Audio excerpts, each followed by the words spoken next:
Alguma vez você já acordou de um sonho com uma sensação que não conseguia explicar? Aquele sentimento de que algo grandioso, algo que transcende a realidade, acabou de ser sussurrado em seu ouvido? Uma imagem, uma palavra, um cenário que ficou na sua mente e que, por mais que você tente, não sai. Você sente que não foi apenas um sonho, mas um aviso, uma promessa, uma revelação. E se eu te dissesse que esse sentimento não é uma simples coincidência, nem uma fantasia da sua mente? E se eu te dissesse que é uma conexão divina, um chamado que muitos ignoram, mas que os escolhidos por Deus aprendem a ouvir e a decifrar? A Bíblia nos mostra que, desde os tempos mais antigos, Deus fala com seus filhos através dos sonhos. Não são sonhos comuns, mas mensagens codificadas que o céu envia para guiar, advertir e revelar o futuro. Acontece que nem todos têm a sensibilidade para entendê-los, e por isso, muitas promessas divinas acabam se perdendo no silêncio da manhã. Mas se você está aqui agora, ouvindo esta mensagem, talvez seja porque o Espírito Santo está tentando te mostrar algo que tem se repetido em suas noites, algo que precisa ser entendido para que o seu propósito comece a se cumprir. Se você já se sentiu assim, se seus sonhos te trouxeram perguntas que a realidade não consegue responder, você não está sozinho. Esse é o primeiro sinal. Uma marca invisível que carrega uma pergunta crucial. Será que você está entre os poucos que Deus escolheu para entender o que o céu está revelando? Este é um poder que está ao alcance da sua fé. Uma ferramenta espiritual que pode transformar completamente a sua vida, suas decisões e o seu futuro. Nos próximos minutos, você vai mergulhar em uma jornada de revelação, onde descobriremos como a Bíblia nos ensina a decifrar esses enigmas e a caminhar com a certeza de que Deus está te guiando. Antes de continuarmos, quero que você faça uma declaração de fé poderosa. Escreva nos comentários agora: Deus me revela o meu propósito em sonhos. Faça isso como um ato profético, uma chave que abre portas que estiveram fechadas por anos. E cada vez que você escreve essa frase, você está ajudando esta mensagem a chegar a mais pessoas que também precisam ouvir essa palavra. Isso não é apenas um gesto, é uma declaração de fé que pode mudar sua vida. Respire fundo. Sinta o ar enchendo seus pulmões. Essa respiração é um sinal de que Deus continua soprando vida em você. Você está pronto para descobrir a razão por trás dos seus sonhos? Então, vamos começar. A Bíblia nos apresenta uma das histórias mais poderosas sobre a revelação de Deus, por meio de sonhos, a vida do José. Sua jornada não começou no palácio, mas em pouco, traído pelas mesmas pessoas que deveriam amá-lo e protegê-lo. Aos 17 anos, José teve 2 sonhos que revelaram um futuro de autoridade e liderança. No primeiro, ele e seus irmãos estavam amarrando feixes no campo, e seu feixe se levantava e ficava em pé, enquanto os feixes de seus irmãos se inclinavam para o dele. No segundo sonho, o sol, a lua e 11 estrelas se inclinavam diante dele. Para José, esses sonhos eram mensagens diretas do céu, visões proféticas de um destino grandioso. Mas para seus irmãos, essas visões eram motivo de ódio e inveja. Eles o odiavam e não conseguiam falar com ele em paz por causa de seus sonhos. O que a família de José não entendeu é que a revelação divina não se baseia na lógica humana. Aquele jovem, que parecia arrogante e sonhador, não estava apenas criando fantasias, mas sim revelando o que Deus já havia selado em seu destino. E é por isso que muitas vezes as promessas de Deus geram incompreensão e até mesmo rejeição por parte de quem nos cerca. Para os irmãos, vender José como escravo era a solução para um problema, uma forma de se livrar de um sonho que os incomodava. Mas o que eles usaram para o mal, Deus usou como um trampolim para o bem. Aquele ato cruel não foi um desvio no caminho de José, mas parte essencial de sua jornada. Ele precisava ser arrancado de um ambiente onde seus dons não eram valorizados, onde a inveja e a incredulidade poderiam sufocar sua fé e sua visão. Às vezes Deus permite o rejeito em sua própria casa para te proteger do que pode te estagnar. O que parece uma traição pode ser uma libertação. No poço, na escravidão e na prisão, José não perdeu a sua visão, mas a aprimorou. Ele foi testado, moldado e preparado no anonimato, longe dos olhos de seus irmãos, para cumprir o seu propósito. A soldado forçada o conectou ainda mais com Deus, ensinando-o a depender unicamente da voz do Espírito Santo, aquele que foi desprezado. Por sua família se tornou a resposta para a fome que assolava o mundo. José não se tornou governador do Egito por ser o mais forte ou mais rico, mas porque o céu estava preparando no silêncio, onde ninguém podia ver. Sua história nos mostra que a revelação dos seus sonhos não depende da aprovação humana, mas da obediência à voz de Deus. Aquele que Deus escolhe não precisa de aplausos para caminhar em propósito. Se você já se sentiu como José, incompreendido por sua família ou rejeitado por causa dos seus sonhos, saiba que você não está só. Isso não é um sinal de que você está no caminho errado, mas sim de que algo maior está sendo forjado em você. E as mesmas pessoas que hoje te desprezam por causa da sua fé, amanhã terão que reconhecer o que Deus construiu em sua vida. A semente do seu sonho está germinando no silêncio do seu processo. Apenas continue a confiar. Quando falamos em sonhos e propósitos divinos, é impossível não pensar em Moisés. Aos 40 anos, ele era um príncipe egípcio, vivendo em um palácio de luxo e privilégios. Ele tinha tudo o que o mundo podia oferecer: poder, status, um futuro. Mas em um momento de ímpeto, ele matou um egípcio para defender um hebreu e teve que fugir para o deserto. O homem que antes vivia cercado por multidões e banquetes, agora pastoreava ovelhas em um lugar de silêncio e solidão. E essa solidão não durou 1 ano, nem 2, durou longas 4 décadas. Por 40 anos, a voz de Deus pareceu ter se calado em sua vida. A cada passo no deserto, ele era lembrado de seu fracasso, de sua fuga, de seu erro. Ele, que antes era o príncipe poderoso do Egito, agora não era mais ninguém. Era apenas um pastor anônimo, um fugitivo. Você consegue imaginar o peso desse silêncio? A sensação de que o seu tempo já passou, de que os seus dias de glória ficaram para trás? Muitos de nós, ao chegar em uma fase da vida em que os anos pesam nos ossos, sentimos exatamente isso. Sentimos que o propósito se desvaneceu, que já não há mais nada a fazer.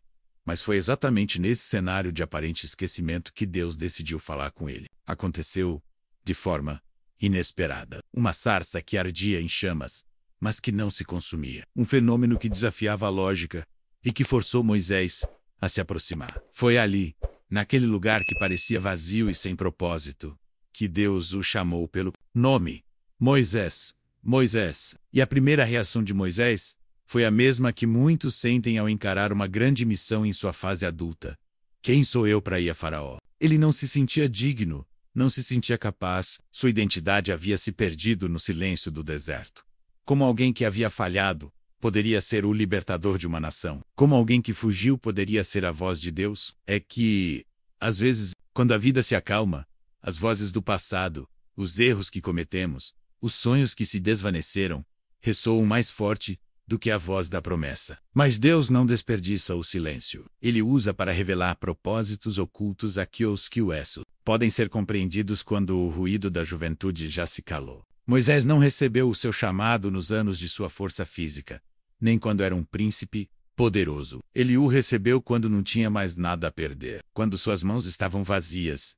Se você já se sentiu como Moisés, olhando para suas mãos e se perguntando se ainda resta algo para fazer, se os dias passam e o silêncio parece consumir tudo, então talvez este seja um momento perfeito para a voz de Deus se fazer ouvir. O mesmo Deus que falou de uma sarça ardente ainda fala hoje, não em grandes espetáculos, mas no sussurro do silêncio, na quietude de um coração disposto. Ele está te pedindo para tirar as sandálias.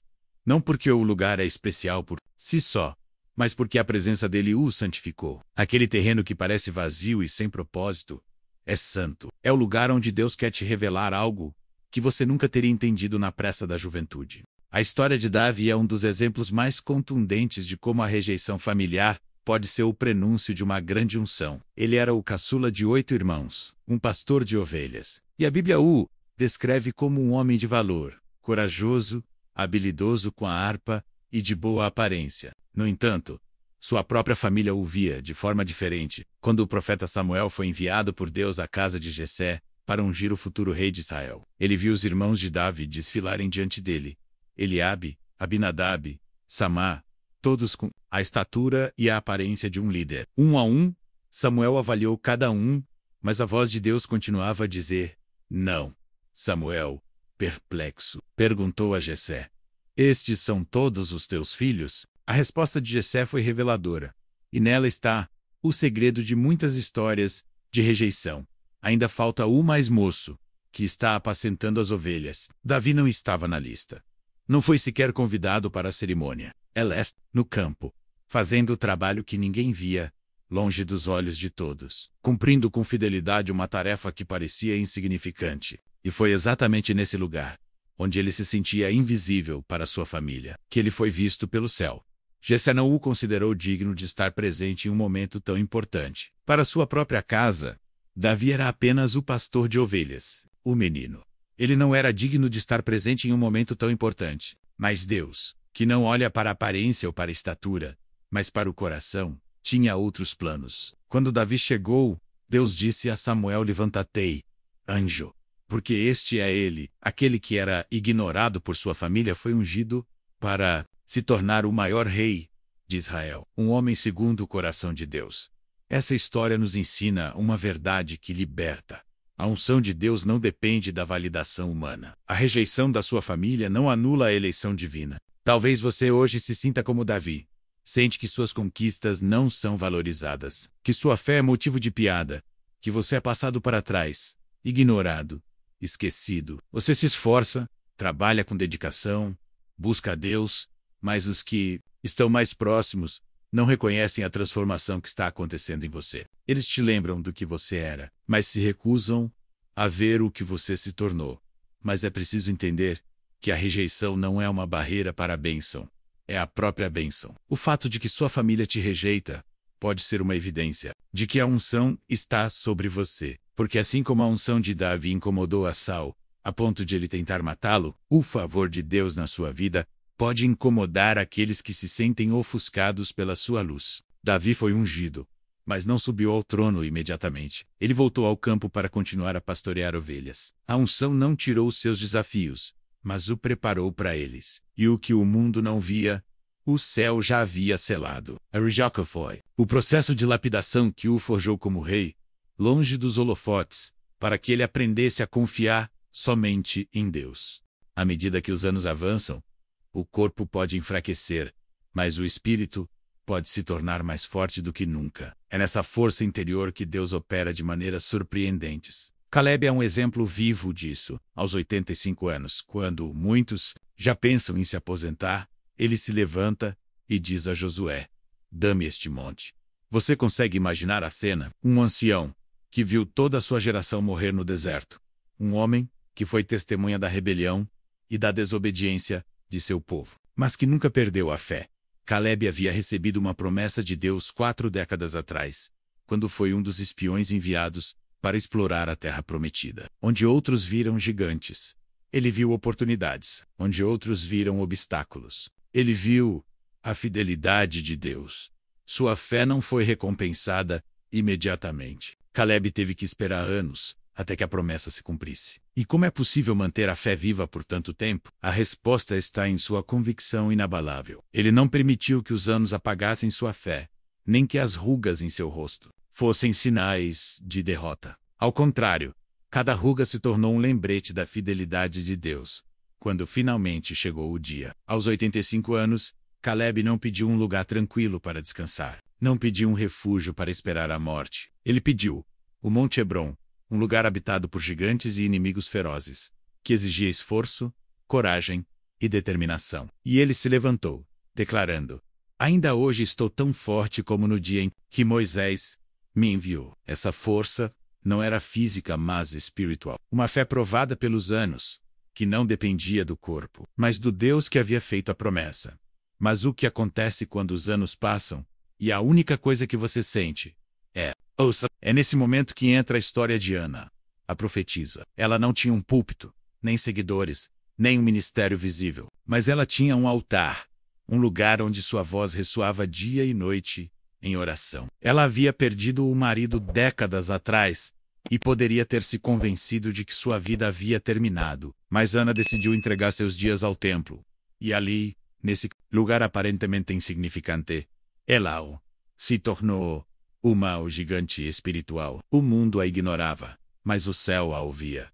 E foi ali, em oração persistente, que seus olhos viram o Messias, um bebê nos braços de uma jovem mãe. A mulher que parecia esquecida, sem influência ou família, se tornou a primeira profetisa a anunciar o Salvador. Suas orações silenciosas prepararam o terreno para tudo o que viria depois. Hoje, você pode se sentir cansado, esquecido ou inútil, mas Deus ainda vê em você algo que o mundo não pode ver. Ele vê um coração moldado pela dor e uma fé purificada pelas lágrimas. A verdadeira força não está nos músculos, mas no espírito. Não está no que o corpo pode fazer, mas no que a fé pode alcançar. E hoje, Deus continua buscando homens e mulheres que, apesar dos anos, continuam crendo, esperando e clamando, porque a promessa continua de pé. A questão é, qual montanha você está disposto a conquistar hoje? O que acontece quando o fruto parece ter se perdido? O que acontece quando as quedas do passado se tornam uma sombra que cobre tudo o que Deus quer fazer no presente? Pedro sabia bem o que era carregar a culpa. Ele, o discípulo impulsivo, que havia prometido estar ao lado de Jesus até a morte, terminou negando-o, não uma nem duas, mas 3 vezes, e o fez no momento mais crucial, quando seu mestre estava sendo humilhado e sentenciado voca consague. Imaginar a dor no coração de Pedro, o eco daquelas palavras ressoando em sua mente.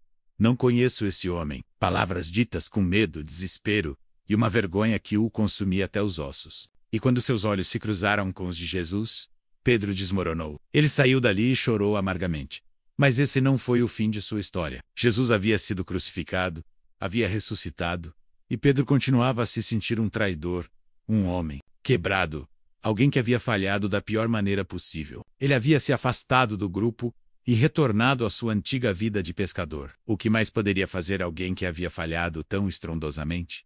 Mas então, Jesus o procurou. Em João, vemos Jesus se aproximar da praia, onde Pedro e os outros discípulos estavam pescando. Ele não foi para repreendê-lo, nem para lembrá-lo de sua traição. Ele foi para restaurá-lo diante de uma fogueira, na mesma cena em que Pedro havia negado a Jesus. O mestre lhe fez 3 perguntas. Simão, filho de Jonas, tu me amas? Não uma, nem 2, mas 3 vezes. Uma pergunta para cada negação. Naquele momento, Jesus não pediu explicações, nem exigiu promessas de perfeição. Ele só perguntou: tu me amas? Porque a restauração não começa quando tentamos apagar o passado, mas quando reconhecemos que, apesar das quedas, ainda amamos a Deus, e que esse amor, por mais imperfeito que seja, pode ser o ponto de partida para um novo começo. E quando Pedro respondeu com sim, Senhor, tu sabes que te amo, Jesus não o rejeitou. Ao contrário, deu-lhe uma missão: apacenta as minhas ovelhas. Em outras palavras, Jesus estava dizendo: sim, você falhou. Sim, você me negou, mas ainda pode servir, ainda pode ser útil em minhas mãos, ainda pode ser um pastor para o meu povo. É impactante, pois o mundo descarta o quebrado, mas Jesus o restaura. O mundo rejeita o caído, mas Jesus o levanta. Pedro passou de um homem quebrado e envergonhado para um líder cheio do Espírito Santo, que pregou o primeiro sermão no nascimento da igreja e viu milhares se renderem aos pés de Cristo. Isso nos fala hoje. Talvez você se sinta como Pedro. Talvez pense que seu passado te desqualifica, que seus erros te deixaram sem propósito, que Deus só pode usar aqueles que não falharam. Mas o Evangelho nos diz o contrário. Deus não usa apenas o que está intacto. Ele usa o que está quebrado. Usa as cicatrizes, as quedas e as lágrimas. Porque o que o inimigo quis usar para te destruir, Deus usa para te levantar e te levar mais alto do que você jamais imaginou. E é aí que o ministério de Pedro se torna tão poderoso. Quando ele falava do perdão, não o fazia a partir da teoria, mas da experiência. Ele sabia o que era falhar e sabia o que era ser restaurado. O que aconteceria se hoje você parasse de esconder suas cicatrizes e começasse a vê-las como marcas de croca? O que aconteceria se, em vez de fugir do seu passado, você o entregasse nas mãos do Mestre para que ele o transformasse em um testemunho que pudesse curar a outros? A história de Pedro nos lembra que, não importa o quão fundo você tenha caído, Jesus continua a procurar os caídos, não para repreendê-los, mas para restaurá-los e lhes dar uma missão eterna. Pedro havia aprendido que as quedas não são o fim, mas o terreno onde Deus edifica novos começos.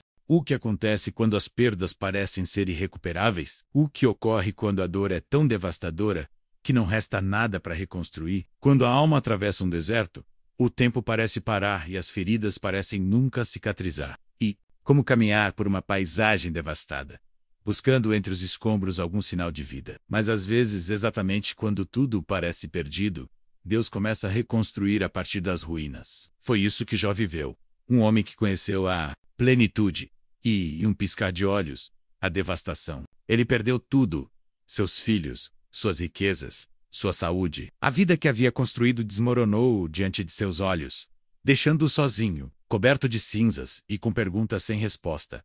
E ali, no meio daquele monte de cinzas, Jó se sentou, dia após dia, perguntando-se por quê.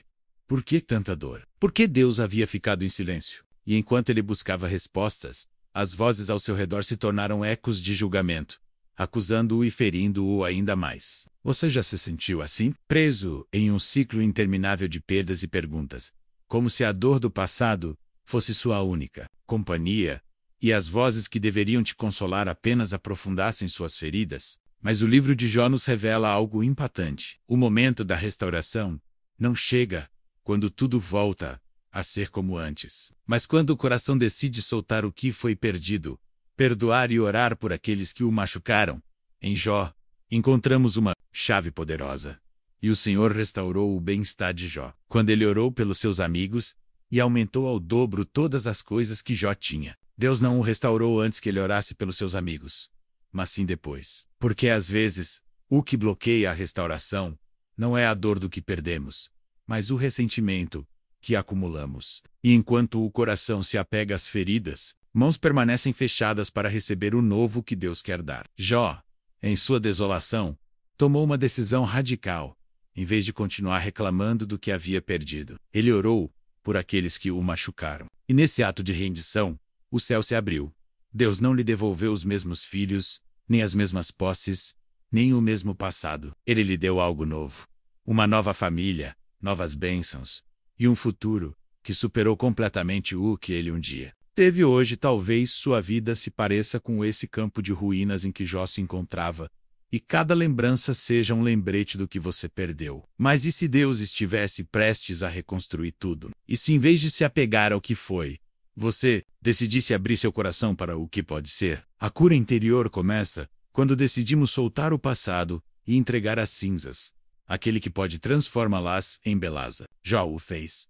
E seu fim foi muito mais glorioso do que seu começo. Porque a restauração de Deus não se trata de recuperar o que tínhamos, mas de receber algo novo, algo melhor, algo que só pode florescer em um coração disposto a perdoar e a confiar, mesmo quando tudo parece perdido. Jó descobriu que, mesmo depois de ter perdido tudo, Deus podia reconstruir a partir das cinzas. O que acontece quando o corpo se enfraquece e a vontade de seguir em frente parece ter desaparecido? O que fazer quando, depois de ter dado tudo, a única coisa que você quer é se esconder e desaparecer? Foi exatamente isso que aconteceu com Elias, um homem que havia testemunhado o poder de Deus de forma restauradora, mas que, após uma ameaça de morte da rainha Jezabel, se encontrou escondido em uma caverna, acreditando que sua história havia chegado ao fim. O mesmo homem corajoso que desafiou multidões no Monte Carmelo, agora corria desesperado, sentindo-se sozinho, exausto e, acima de tudo, inútil.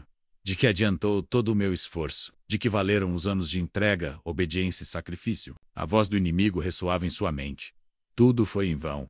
Talvez você já tenha se sentido assim, como se, depois de ter dado tudo, a vida te empurrasse para uma caverna escura, para um canto onde o eco dos seus fracassos se torna a sua única companhia. Mas é precisamente nesses momentos, nesses refúgios escuros, onde acreditamos que Deus se esqueceu de nós, que a voz dele ressoa com mais força. Deus falou com Elias, mas não no vento impetuoso, nem no fogo, nem no terremoto. Ele falou em um sussurro que atravessou seus temores, suas dúvidas e sua dor. Levanta-te, volta pelo teu caminho e unge a Eliseu, disse Deus, revelando que a missão de Elias não havia terminado, enquanto Elias pensava que sua história havia chegado ao fim. Deus estava escrevendo o próximo capítulo, um capítulo que incluía preparar a próxima geração, ungir um novo profeta e transmitir um legado que duraria muito além de seus dias na terra.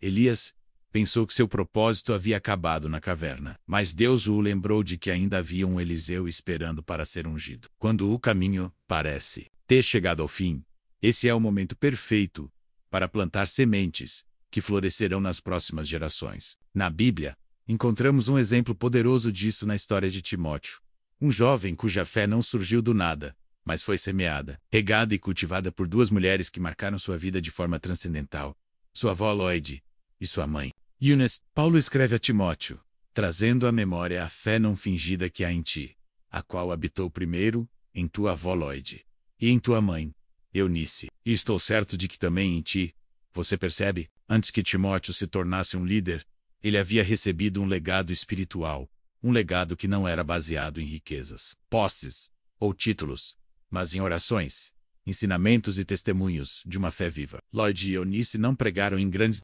praças, nem tiveram um ministério público, mas fizeram algo que impactaria gerações.